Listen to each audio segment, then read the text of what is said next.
हमको एक इत्तला मिलती है, हमारे एसआई कौशिक हैं जो हमारे स्पेशल स्टाफ में one of the sub inspectors हैं, उनको इत्तला एक स्पेशल इन्फॉर्मेशन मिलती है कि अवैध सिगरेट के जो इनलीगल इंपोर्ट होते हैं, जिसके ऊपर जो मैंडेटरी स्टैट्यूटरी वार्निंग्स होती हैं, जो as per 7 and 20 COTPA act में जो मैंडेटरी हैं वो नहीं है, वैसे वाले जो इलीगल सिगरेट्स हैं वो हमारे यहाँ अवेलेबल हैं हमारे करावल नगर एरिया में। तो बेस्ड ऑन दैट इन्फॉर्मेशन हमारे जो इंस्पेक्टर हैं अरविंद, उनके टीम में डिफरेंट लोग जिनके नाम हैं ASI Amit, ASI Amit Maan, Amit Tyagi, Rakesh Kumar, head constable Amit, Aamir, Sumit and W constable Seema, इन सभी का एक बड़ा एक टीम बना के हमने शिव विहार एरिया में करावल नगर के थाने के क्षेत्र में हमने एक रेड मारी, जिसमें हमने 3 लड़कों को हमने गिरफ्तार की, जिसमें उन्होंने अपने कंसाइनमेंट लेने के लिए मोटरसाइकिल पे आए थे और हमारे लोगों ने मौका देके इन लोगों को पकड़ के अरेस्ट किया। इनके नाम है अंकित 35 साल, विशाल 28 साल और राहुल 36 साल। तो इनमें से इनके पोजीशन से हमको 12,000 के लगभग हमने 12,600 इम्पोर्टेड सिगरेट्स हमने बरामद की, जो इन ब्लैक कंपनी के हैं, जो मेड इन इंडोनेशिया है।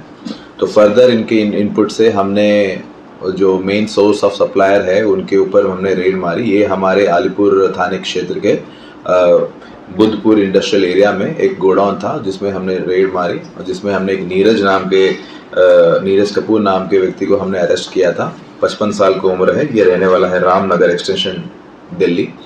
और इस गोडाउन में हमने लगभग 2,70,000 सिगरेट्स हमने बरामद की। तो कुल मिला के 2,84,000 के लगभग हमने सीज की है टोटल अमाउंट।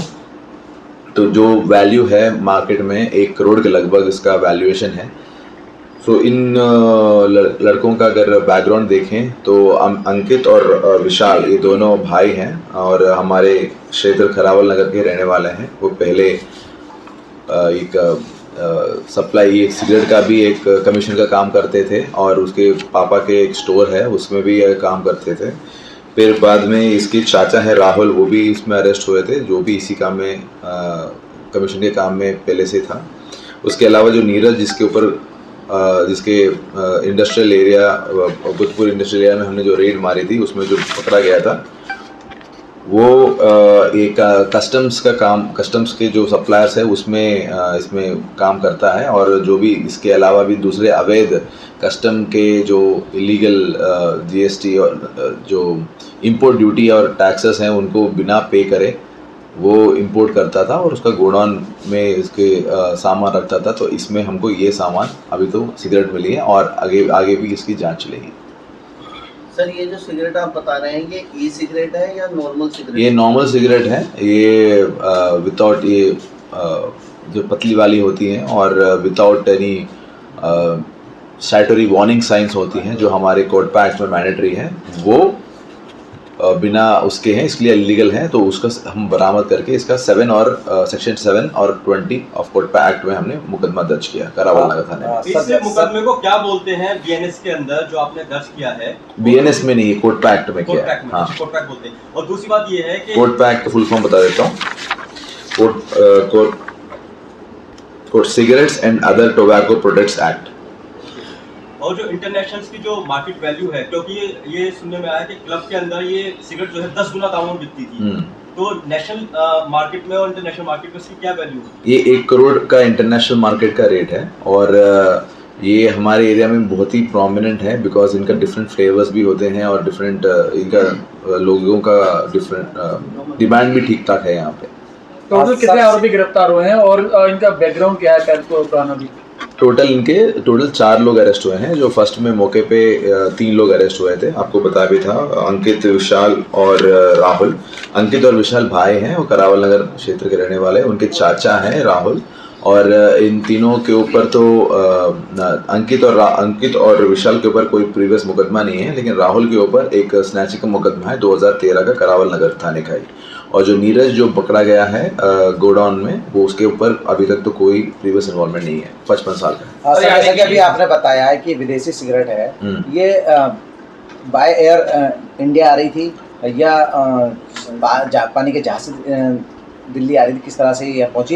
ये कस्टम जो अधिकारी हैं उनकी आंख में किस तरह से धूल झोंक रहे थे, चूंकि ये दिल्ली तक पहुंचाने में कामयाब हो रहे थे? ये बड़ा कंसाइनमेंट है, ऐसे आसानी से तो आया नहीं होगा। इसके लिए फर्दर अभी इन्वेस्टिगेशन जारी है और नीरज को अगर कस्टोडियल इंट्रोगेशन करेंगे तो और आगे चीज़ें पता चलेंगी।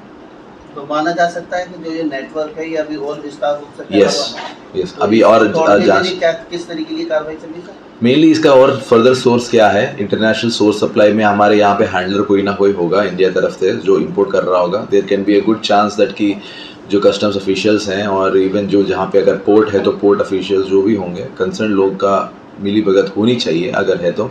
अगर जिसके ऊपर जैसे इन्वेस्टिगेशन में जैसे भी हमको एविडेंस आती है उसके तौर पे हम काम करेंगे और फर्दर उसको अरेस्ट भी करेंगे। कोई इसमें सर, इंजर्ड दिल्ली हुआ तक कैसे पहुंचा? कोई पुलिस वाला इंजर्ड हाँ सर, वो अरेस्टिंग के दौरान डब्बे निकालते टाइम देख हाँ, रहे थे उसको। हाँ। तो हाँ कौशिक के ऊपर भी हाँ, था। तो एक्चुअली बहुत बड़ी कंसाइनमेंट थी, तो जब हम इसका सर्च कर रहे थे और उसको हम वेरीफाई कर रहे थे तो उसमें हमारे लड़कों को थोड़ी चोट भी आई है। सर, ये कंसाइनमेंट जो दिल्ली पहुंचा है तो दिल्ली किस रूप से पहुंचा, कैसे पहुंचा? ये अभी मात्र तफ्तीश की बात है। अभी आपको पता भी था इसका प्रेस रिलीज कल होने वाला था, तो फर्दर हमने रेड की तो हमने इसमें बड़ा हाथ हमने पकड़ा और हमने बड़ी सीज भी किया है। हमारी इंस्पेक्टर के नेतृत्व में बहुत अच्छी पकड़ है और हमारे एसीपी ऑप्स भी हैं सत्येंद्र जी, उनके नेतृत्व में एक अच्छी पकड़ है। तो आगे और भी करेंगे। अभी तो 4 तारीख को ही मुकदमा हुआ है, तो और आगे भी हम इसके ऊपर पूरी तफ्तीश करेंगे और फर्दर इन्वेस्टिगेशन करेंगे। तो जैसा कि आपने बताया कि ये इनका क्या फैमिली बिजनेस था ये पूरा? क्लियर डेफिनेशन है जहाँ पे tobacco products are used, okay. और इसमें यूजुअली हमें ये मिलता है कि जब भी हम के रेड करते हैं तो ये लोग अवैध रूप से जो टोबैको है उसमें यूज़ करते हैं हुक्का बार में और अपने माइनर्स को भी देते हैं। तो हाल ही में हमने दयालपुर में कल ही हमने एक केस रजिस्टर किया है जिसमें दयालपुर थाने में हमने एक हुक्का बार को हमने रेड की और उसमें पता किया कि ये अवैध रूप में टोबैको प्रोडक्ट्स इन्फ्यूज्ड हुक्का बेच रहे हैं, तो कोटपा एक्ट में हमने डाला भी। उसके अलावा हमको ये भी मिला है कि ये माइनर्स को दे रहे थे, तो माइनर्स को देने के लिए एक स्ट्रिक्ट सेक्शन है 77 JG एक्ट, जहाँ पे बच्चों को 18 साल के नीचे बच्चों को अगर कोई टोबैको रिलेटेड प्रोडक्ट्स देते हैं तो उनको 7 साल के लगभग पनिशमेंट का एक सेक्शन है 77 JG एक्ट। तो वो धारा भी हमने इसको में ऐड करके हम इन लोगों को अरेस्ट किया है।